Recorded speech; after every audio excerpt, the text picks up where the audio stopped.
This is an opportunity again for the people in the rural areas outside of urban centers, outside of Phnom Penh, to have a role. But are they prepared? I think after since 1993 up till now, it seems to be, a lot of community has been trained, has been, provide education, so they seem to be aware, they seem to be ready to be participate. But what I could see the challenge is the response, like the demand from the communities and from the people itself need to be well respond from the government, who are the called duty bearer, to be responded. And I think that is the bridge between the demand and supply from the government and community need to be built. For the community people, I think they are ready to respond, in particular on the issue that are affecting them, for example, like land conflicts, forestry concession, which is affecting to their life, fishery issue, that be able to respond and protect their resources. But importantly, they need a positive response from the government and duty bearers at all levels. Talking about resources, I believe that Cambodia since 2005 has been the focus of many investors because they discovered oil and gas offshore. And they think that by 2011, the oil revenues that are now being explored and exploited will contribute to the economy. How will this change the country? I think it is a potential huge government budget is spent approximately to respond to the most needed sector and public investment, so that the huge revenues will change the economic in Cambodia because of, and it can be both positive and negative. By having experience from outsider highlighted the risk of resource curve, which is most likely to take place in a country whose revenue from natural resource exploration is very big compared with economies. And a resource currently may have several features, such as resource curve may happen in several features such as corruption, ransacking, and a lot of things might be happen. So it might be change Cambodia, in different way if we not using the resource more in a proper manners. And another thing we could see that the resource from oil and gas is not for long, forever. It is only for short period of time. Then it's very important for the government itself to find a way how to to use the resource more effectively and to be benefit to the people and to help the next generation to be able also benefit from the resource that they're going to generate in year 2011. So by having this, the government need to be having investment on the fund to be in a transparent manners in order to keep the revenue from the big revenue from oil and gas going to be contribute more sustainable development for the Cambodia context. So does the NGO Forum have a separate organization, a watchdog, to monitor the revenues of this extractive industry? NGO have, in the democracy society, NGO have very important role to play in order to respond to hold the government accountable to use the resource more effectively.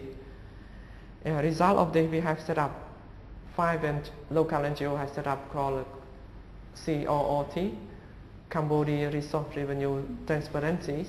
Very good. In which we are planning to work to ensure that the Cambodia resource revenue benefit all Cambodia for a long time. Then we been ready and to establish this. But we also have some suggestions in order to have this more effectively. There is a need to for Cambodian government to become EITI. Right.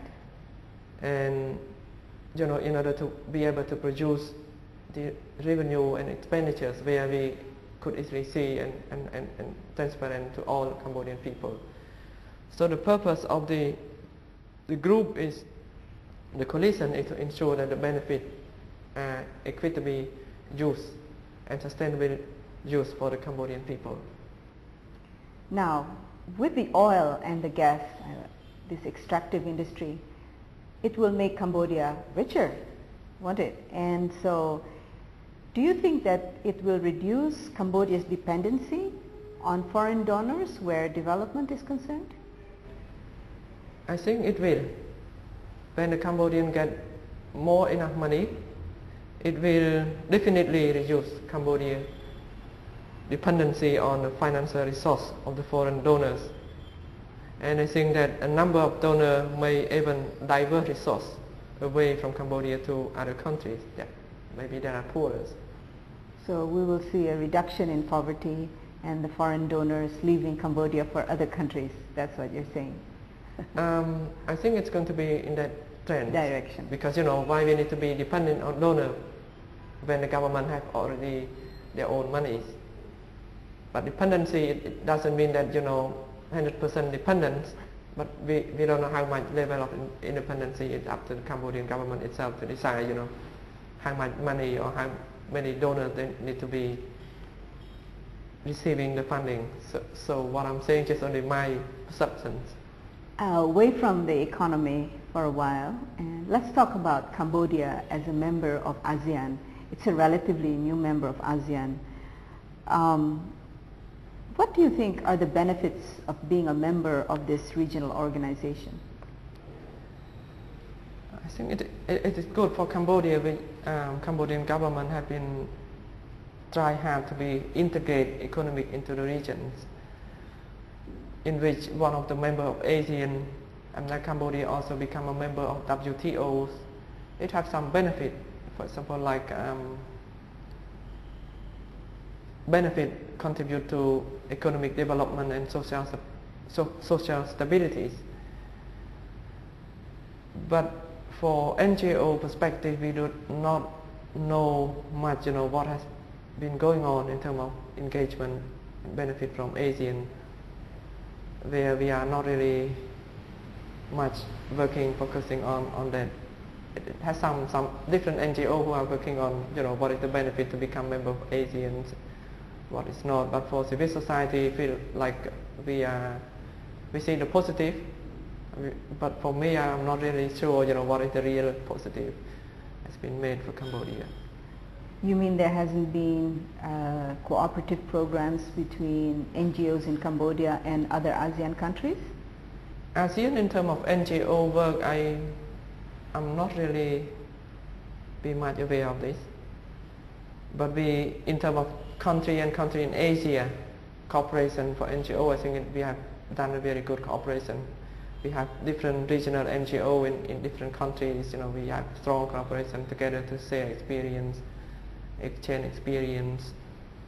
So for ASEAN, for me, I do not have much comment on that. With other Asian countries like Japan, you do have collaboration.